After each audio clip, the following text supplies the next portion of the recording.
নমস্কার, আমি মধুপ্রিয়া এবং আপনারা দেখছেন বিগ নিউজ। আবারও চলে এসেছি বিগ নিউজ পুজো পরিক্রমা 2024 নিয়ে, এবং আবারও এই পরিক্রমা চলছে জগদ্ধাত্রী পুজোকে ঘিরে। এই মুহূর্তে আমি দাঁড়িয়ে রয়েছি চন্দননগরের উত্তরাঞ্চল সর্বজনীন জগদ্ধাত্রী পূজা কমিটিতে। এবছরে তাদের পুজো পদার্পণ করেছে 58তম বর্ষে। তাদের পুজোর ভাবনা রত্নগর্বা। তারা এই ভাবনার মাধ্যমে সমাজে নারীর অবস্থান এবং নারী শিক্ষার প্রসারকে তুলে ধরেছে মানুষের সামনে। শুধু তাই না, তার পাশাপাশি তারা স্বয়ং মা জগদ্ধাত্রীকে একজন রত্নগর্ভা হিসেবে উপস্থাপন করছেন মানুষের কাছে। কিভাবে সেজে উঠেছে তাদের গোটা পূজা মণ্ডপ ও প্রতিমা, চলুন দেখে নেওয়া যাক। এই মুহূর্তে আমি আমার সঙ্গে পেয়ে গেছি উত্তরাঞ্চল সর্বজনীন জগদ্ধাত্রী পূজা কমিটির একজন অন্যতম সদস্য শ্রী দীপঙ্কর হালদারকে। সরাসরি জেনে নেব তার থেকে তাদের এবছরের পুজোর কী ভাবনা। নমস্কার। আচ্ছা, আপনাদের এবছরের পুজো কত বছরে পদার্পণ করেছে? 58তম বর্ষে পদার্পণ করলো। আপনাদের পুজোর এই মণ্ডপের ভাবনাটা কি? দেখুন, ব্যাপারটা হচ্ছে উত্তরাঞ্চল বারোয়ারি প্রত্যেক বছরই একটা উৎসবের মধ্যে থেকে একটা সামাজিক বার্তা রাখার চেষ্টা করে প্রত্যেক বছরই। এই বছরও তার ব্যতিক্রম হয়নি। কারণ ঘটনা হচ্ছে এত পয়সা খরচ করে বাজেট করে সব কিছু প্রস্তুত করার পরেও এই লক্ষ লক্ষ মানুষ যে আসে, দেখেন, আনন্দ পান, তারপরেও আমাদের একটা দায়িত্ব থেকে যায় যে আমরা শেষ অবধি তাদের কানে কানে আমরা শেষ অবধি আমরা কী পৌঁছে দিতে পারলাম।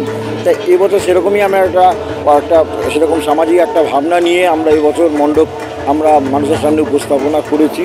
তো এবছর আমাদের উপস্থাপনা যেটা করা হয়েছে সেটা হচ্ছে যে আজ থেকে 200-250 বছর আগে যখন ব্রাহ্মণরা সমাজকে পরিচালনা করতো, সেই সময় অনেক কিছু কুসংস্কার, কিছু নিয়মকানুন ছিল যেগুলো অপ্রাসঙ্গিক এবং খুব খারাপ সমাজের খুব কালো একটা সাইড। তা সেটার জন্য আমাদের মণ্ডপের একদম ফ্রন্টে আমরা রাজা রামমোহন রায়কে আমরা আইকনিক হিসেবে আমরা রেখেছি। তার পেছনে একটা জীবন্ত একটা দাহ জ্বলছে, সেটাকে আমরা দেখিয়েছি যে তখনকার দিনে যে স্বামীর মৃত্যুর পর যে তার স্ত্রীকে যে জীবন্ত অবস্থায় যে দাহ করে দেওয়া হতো, সেটার জন্য রাজা রামমোহন রায় অনেক প্রচেষ্টা করে সেটা যখন রদ করেন, তারপরে যেটা ঘটনা শুরু হলো, সে বিধবা তো হলেন, তারা তো সত্যি হচ্ছেন না, ঠিক আছে, কিন্তু তাদের ভবিষ্যৎটা কি? তাদের চুল কেটে সাদা কাপড় পরিয়ে ফল বা নিরামিষ আহার আদি করিয়ে তাদের শরীরকে সমস্ত সমাজ থেকে লুকিয়ে রেখে একটা ঘরের কোনায় ফেলে রাখতো। সেটা নিয়ে ঈশ্বরচন্দ্র বিদ্যাসাগর খুব ব্যথিত এবং তিনি অনেক কষ্ট করেছেন, লড়াই করেছেন। করার পর অবশেষে ইংরেজ সরকারের সহযোগিতা 1856 সালে সেটাকে তিনি আইনস্বরূপভাবে এটা স্বীকৃতি প্রদান করেন যে বিধবাদের বিবাহ দেওয়া যাবে। এবং আমরা বিভিন্ন ক্ষেত্রে অতীতে পুরাণের সাহিত্যে আমরা দেখতে পেয়েছি, এমনকি মহাভারতে আমরা দেখতে পেয়েছি যে অর্জুন নাগরাজের কোন বিধবা কন্যাকে স্ত্রী হিসাবে গ্রহণ করেছিলেন। তা সেই জায়গাটা থেকে আমরা ওখানে দেখিয়েছি যে একটা বিধবা যে প্রতিলিপিগুলো আছে, দেখবেন স্টেপ বাই স্টেপ একজন বিধবা আস্তে আস্তে এসে তারা বিয়ের পিঁড়িতে এসে কনে হিসাবে সে বিয়ের পিঁড়িতে যাচ্ছে। এবং মধ্যিখানে একটা জায়গাতে দেখবেন কিছু পুতুল দেখবেন আপনারা, সেই পুতুলটা দেখে ভাববেন যে ওটাতে পুতুল, আলটিমেট তা নয়, বাল্য বিবাহটা সেটাও ঈশ্বরচন্দ্র বিদ্যাসাগর বন্ধ করেছিলেন। তখনকার দিনে বাল্য বিবাহটা একটা পুতুল খেলা ছিল এবং সেখানে আমরা একটা বাল্য বিবাহের একটা বিয়ের মঞ্চ আমরা ওখানে দেখিয়েছি, যেখানে বর কনে বসে আছেন তারা বাল্য অবস্থায়। এটা ছিল যে আমাদের বাইরের পার্ট, তাদের যে লড়াই, তাদের যে প্রচেষ্টা, তাদের যে নিষ্ঠা ত্যাগ এবং তাদের সেই নিষ্ঠা ত্যাগ পরিশ্রমের ফল স্বরূপ আজকের নারীরা সমাজের কোন স্তরে পৌঁছেছে, কতটা উচ্চ জায়গায় চলে গেছে, সেই সাকসেসমেন্টের রোল মডেল আমরা ভেতরটাতে আমরা টোটাল দেখিয়েছি, এখানে যতটা করা সম্ভব হয়েছে বিভিন্ন ইভেন্টে।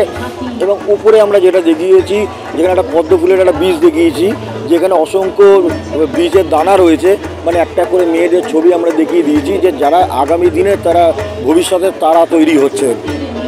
টোটাল জিনিসটাকে আমরা অতীত, বর্তমান, ভবিষ্যৎ তিনটেকে একটা জায়গার মধ্যে আমরা দেখানোর চেষ্টা করছি। প্রতিমায় কি চমক? প্রতিমায় তো দেখুন, আমাদের মা হচ্ছে চন্দননগরের যুবরানী।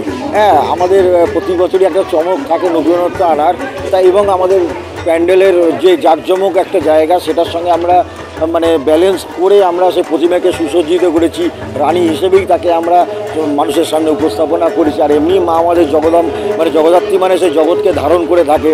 তার যে দাম্ভিকতা, তার সেটা শারীরিকভাবে হোক বা তার রূপের দিক দিয়ে হোক, এবং তার রূপ সৌন্দর্য সব কিছু নিয়ে যেমন জগৎকে আলো করে রাখে, সেটা আমরা পুরোটাই আমরা মণ্ডপের ভেতরে আমরা দেখি।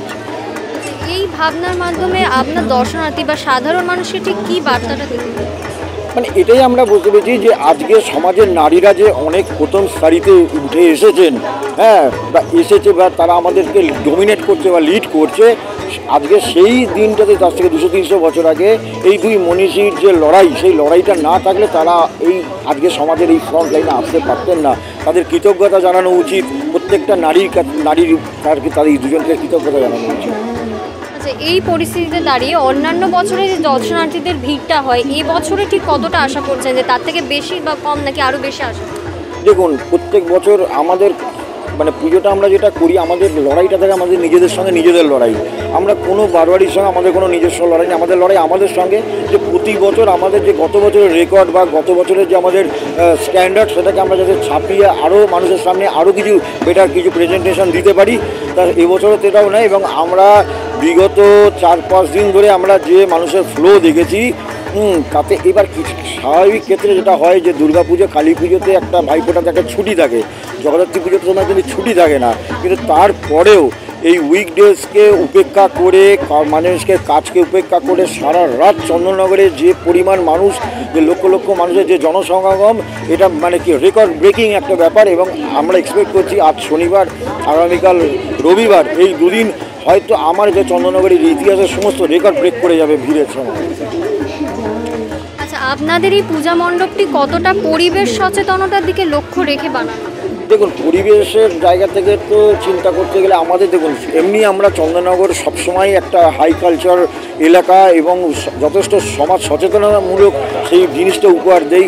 আমাদের প্রত্যেকটা কমিটি চেষ্টা করে যে সাউন্ড থেকে আরম্ভ করে মানুষের সুবিধা অসুবিধা সহযোগিতা জায়গা থেকে মানে রক্ষা করে সব কিছুকে করা, ম্যানেজ করা। সেই জায়গা থেকে আমার মনে হয় না চন্দননগরের পুজো কোনো সাধারণ মানুষের কোনো জায়গা থেকে ক্ষতি করে বা ক্ষতি করার চেষ্টা করে। কারণ আমাদের দেখবেন এখানে থিমের বাইরে আমাদের কোনো এক্সট্রা কোনো সাউন্ড নেই, বা যেটা আমরা অনেক জায়গাতে আমরা দেখি যে বড় বড় বক্স বা সাউন্ড সিস্টেম লাগিয়ে মানুষকে একটা বিরক্ত অবস্থার মধ্যে ফেলে দেয়। সেই জায়গা, সেই পরিবেশটা চন্দননগরে আপনি কোথাও খুঁজে পাবেন না।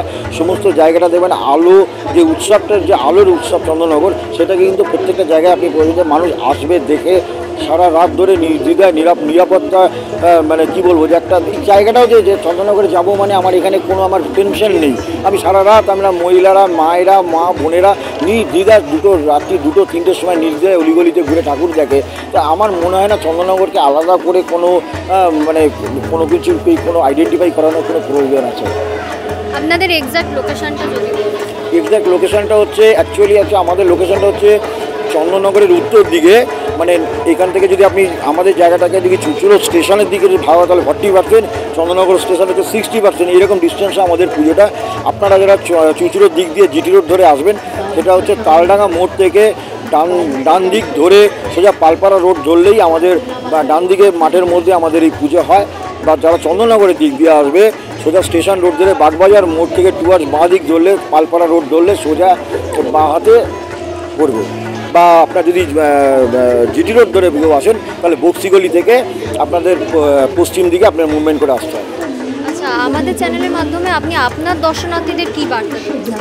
আমি এটুকুই বলতে পারি যে আপনারা যে প্রচেষ্টাটা করছেন খুবই ভালো, খুবই পজিটিভ, এবং আগামী দিন আপনাদের এই প্রচেষ্টা আরও বৃদ্ধি পাক, আরও সফলতা লাভ করুক, এই কামনা করি। হ্যাঁ, আমরাও এই দাবি থাকবে যে আপনারা যেরকম আমাদেরকে সম্মান দিয়েছেন বা আমাদের পুজোটাকে আপনারা যে হাইলাইট করেছেন, আগামী দিন আপনার আরও ব্যাপকভাবে আপনাদের সাহায্য পাবো, আপনাদের এই হেল্পটা পাবো, এই আশা রাখছি। বিগ নিউজ, সবার আগে সবার সাথে।